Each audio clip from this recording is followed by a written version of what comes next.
The NFL draft is 2 weeks or less away, depending on when you're listening to this. We talked to Brian Callahan, the Bengals offensive coordinator, about the offensive side of the ball for the Bengals in the 2022 draft.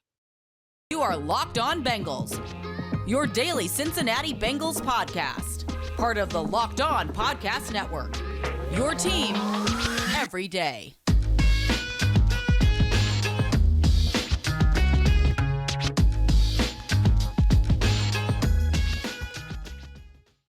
What up, Bengals fans, and welcome to another episode of the Locked On Bengals podcast, part of the Locked On Podcast Network, your team every day, free and available everywhere you get your podcasts and on YouTube. So hit that subscribe button, hit that follow button so we're delivered to your eyes and ears first thing when we post every day, and we appreciate it for you making us your first listen every day here on the Locked On Bengals podcast. Part 2, James with Brian Callahan. We dove into the draft and some of the different position groups on offense where we believe the Bengals may have interest and what's different about the draft process this year coming off the Super Bowl with a shortened offseason. So let's dive into part 2 with Brian Callahan.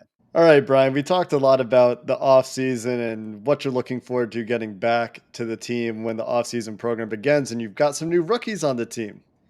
My first question, of course, is we've talked in the past about how you're more involved with the draft process in Cincinnati than some of the coaches around the NFL in other programs, and you've got a shorter year this year. What has that been like with the compressed schedule for yourself? Because I know you had some time off in there too, which is nice. You said it, you needed that break, but has it been a drastically different schedule for you? It's not been a drastically different schedule. It's just felt more condensed because we come right off the game, and after you come back in for a couple of days, and then you just try to take off as fast as possible and take a week or so and get out of town and just refresh a little bit and put the engines in neutral, if you will. And then you come back, and all of a sudden it's really, it was the combine. Like, we came basically off vacation into the combine, and that was a really unique experience of being like, we just finished playing. This feels so strange to be here in Indy this late in the year. It was really a weird feeling because it was so late, but it was condensed. And so now we're in a rat race to catch back up.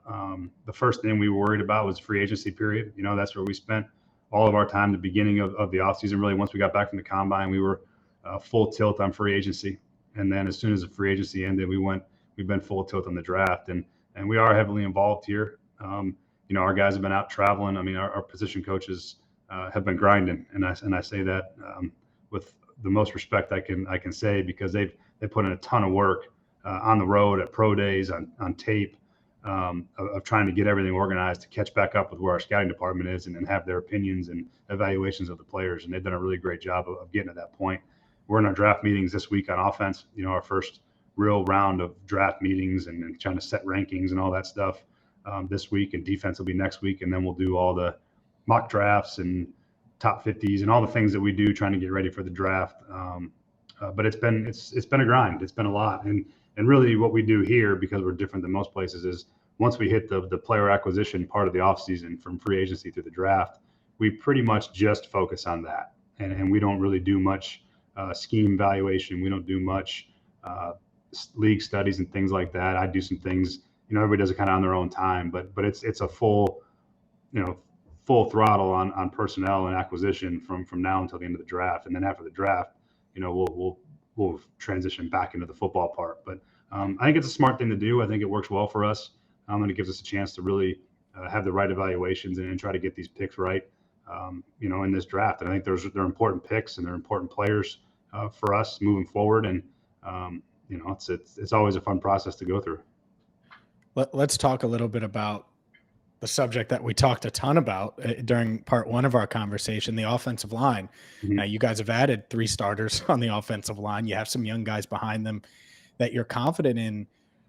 Is offensive line still in play early in the draft? Is that something that you still have to consider because of how important it is to have young linemen? Because you drafted 3 of them last year. You added 3 more into the mix in free agency, and 3 starters, 3 quality players. So how important or how high on the list is offensive line going into the draft?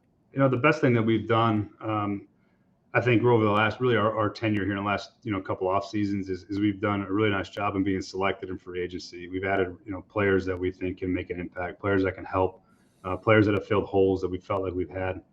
And I think this year it is even more so because we don't pick high. We're picking late in the round, which is where you want to pick.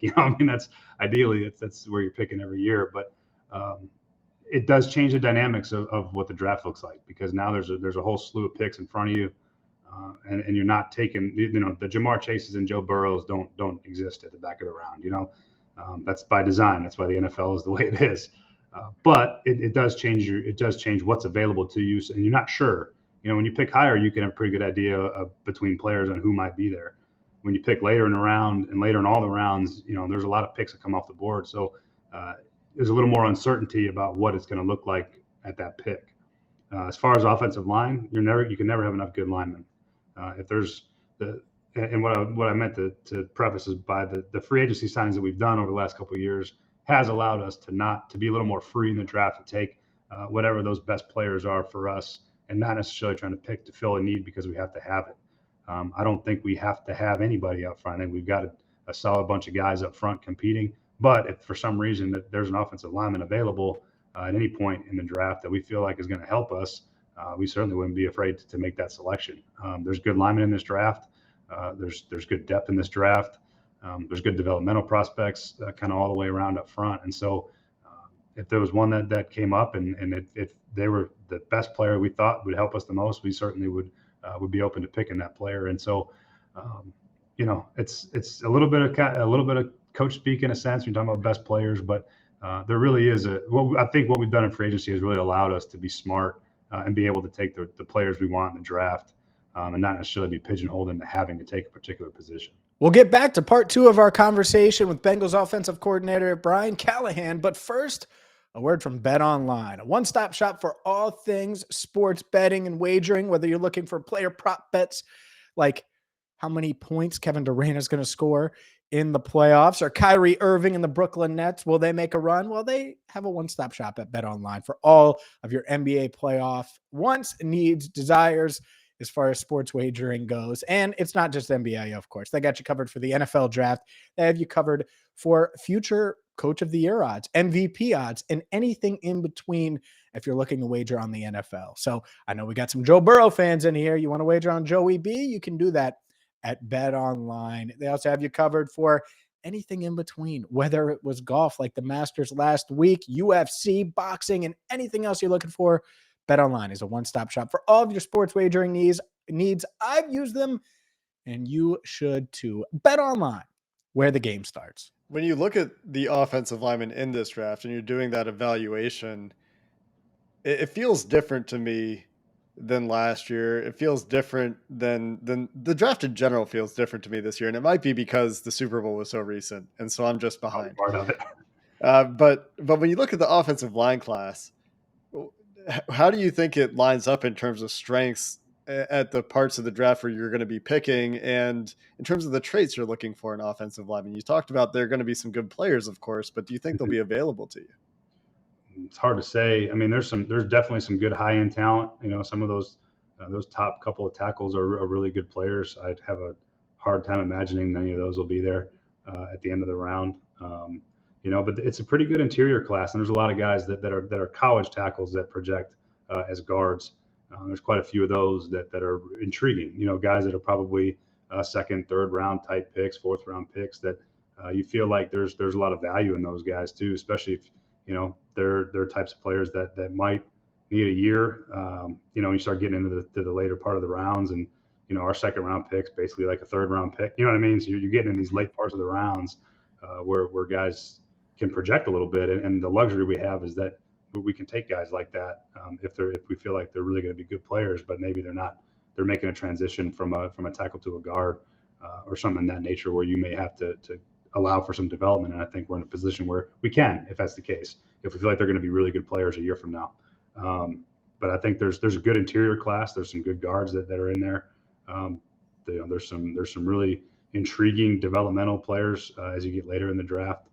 That particularly is, like I said, there's a little more inside players. That's usually how it works, because high-end tackle traits are high-end tackle traits for a reason.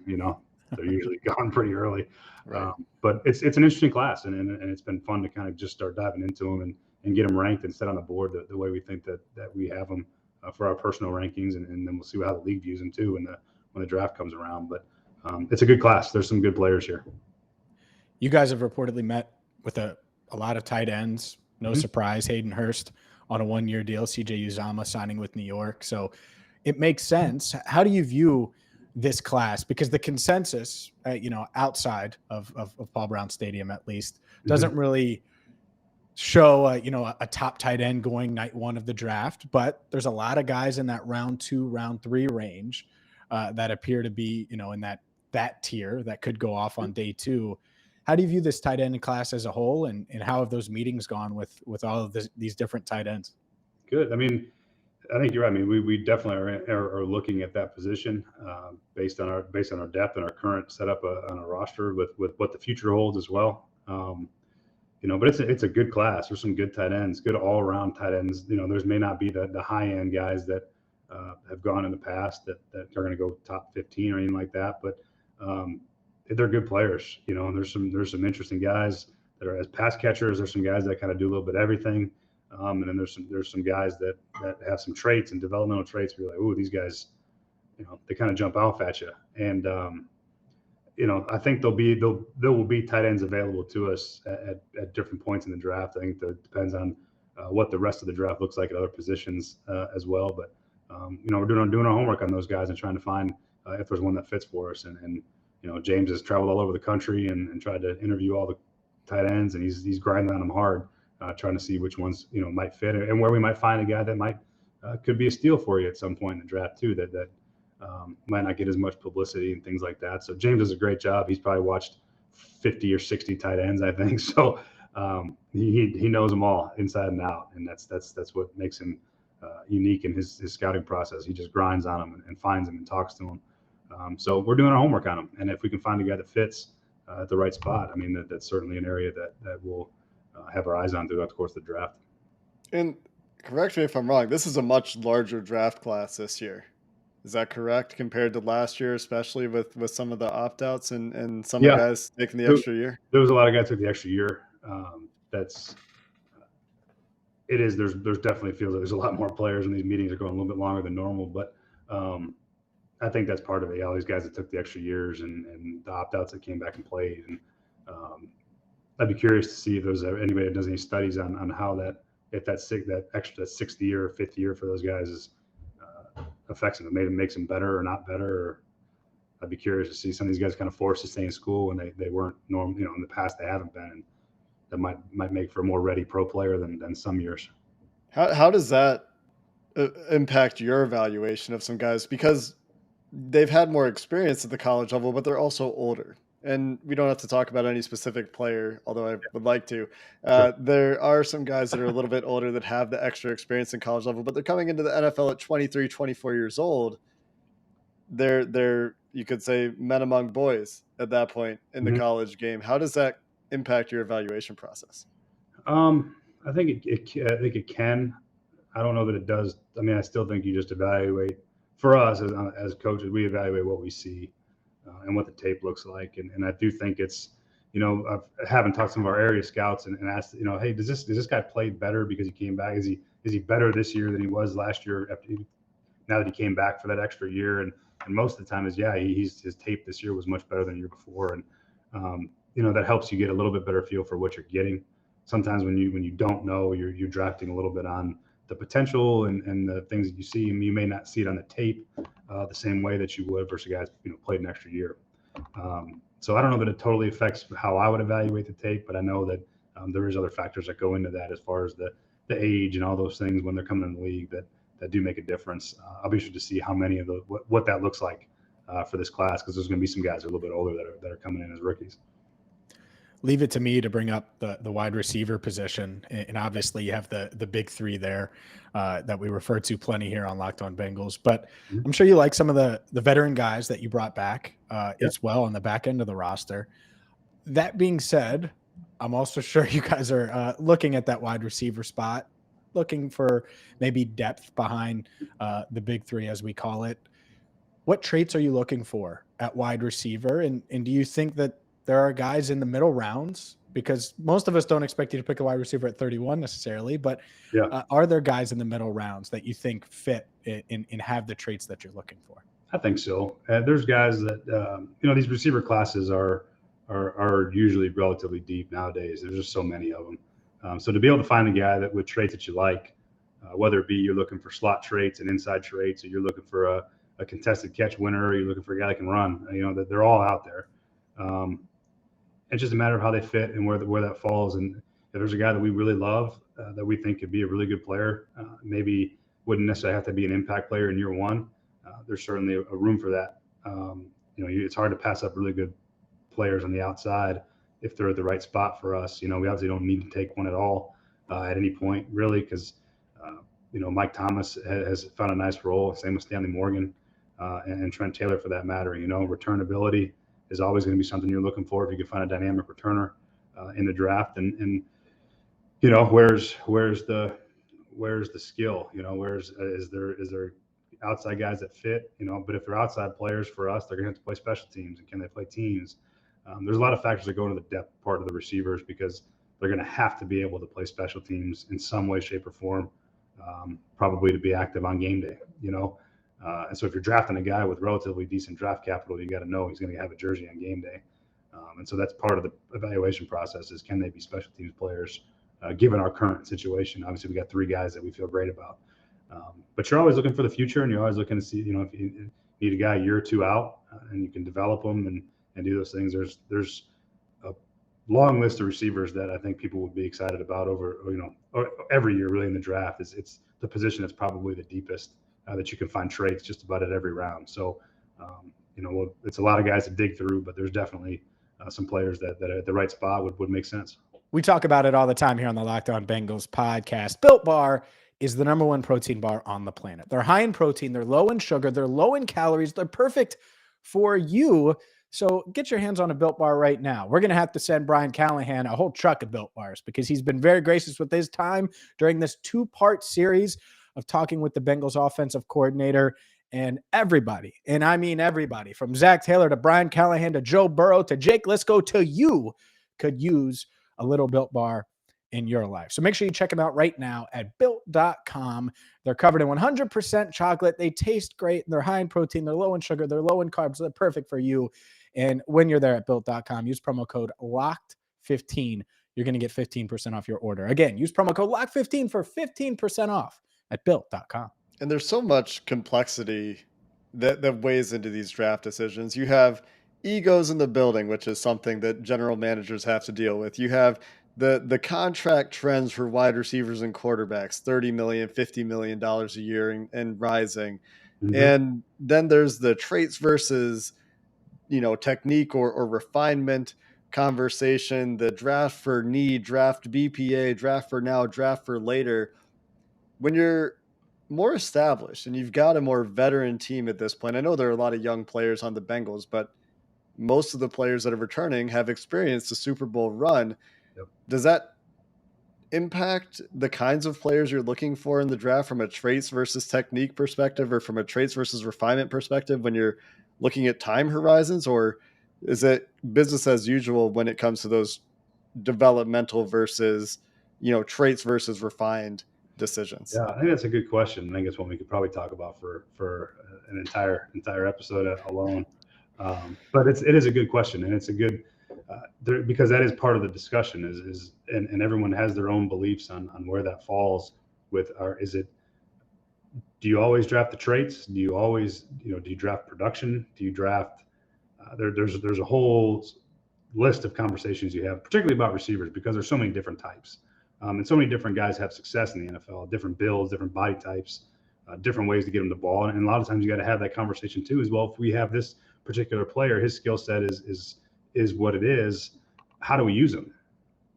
Where does he fit for us? And I think that's where we have to look really hard at, because we have 3 really, I think, top level wide receivers, if not the best at their positions in the league. If you were to take a look at a receiver, for us, sometimes you may say, well, developmental makes sense because there's room for development. They don't have to play and have an impact. But then again, that's not always the best way to go about it. So that's a long answered question. I think we could talk for a long time about it at some other time, but those things are all factored. And it is intricate and it is complicated. There's a lot of things that go into it. What about tight end? Because it seems like, and I'll name names, David Njoku, former first rounder. It took him a while to catch on. It's Hayden Hurst. Feels like he could have a career year this year, had his career year so far in his third year. It takes a little while for tight ends. Is it unique evaluating them, knowing that it could take them, even if they're older, coming into the league, a couple years for them to produce like they did in college or reach their full potential? I think what you said is right. It takes tight ends a little bit longer. And I think that's accurate for every tight end I've ever been around. It's just a more complicated position to play in the NFL because you got to be dialed in the run game if you're going to be a guy that does that. Not all tight ends do that, but if you're going to be a good one, you want to play on all downs. You got to at least be able to pretend like you're going to block somebody, but you got to have the knowledge and ability to do that. There's a lot of technique involved. For the same reason that linemen take some time, is that the technique is so much more exact at this level because the players are so good that if your technique is off, you're going to get beat a lot, and that takes time. And then they got to know the whole pass game on top of it. So you got to have pass game feel, pass game savvy, coverage recognition, and then you got to be able to catch the ball and you got to be able to separate one-on-one. And so there's a lot of things that go into the tight end position, I think, and it does take guys some time. I think the part of that is just the volume of information that they have to know, and especially when you see where some of these guys come from college, that they don't do all the things that tight ends are asked to do in the NFL. There's a learning curve at tight end, probably maybe more than any position. Because most of these guys are just pass catchers in college and occasionally block, but they're all spread system type tight ends, and you can't survive that way in the NFL unless you're elite at catching passes where they don't ask you to block. But and those guys exist, but I think it's a hard position to play, and it does take some development. Some very difficult choices, I'm sure, coming up for you guys as the draft nears. Just 2 weeks away, roughly. Yeah, I think 2 weeks away-ish, 2.5 weeks, something like that. Yeah. Absolutely wild how quickly the offseason goes when you're playing in a Super Bowl. Brian, we really appreciate the time. We wish you the best of luck for the rest of the offseason in the draft and as you get ready to go for the offseason program. And as always, appreciate the insights. Thanks, Brian. Thanks for having me on, guys. I enjoy it every time. As always, we appreciate it when Coach Callahan joins the show, offers fantastic insight. What a great interview, right, James? I mean, can't beat it.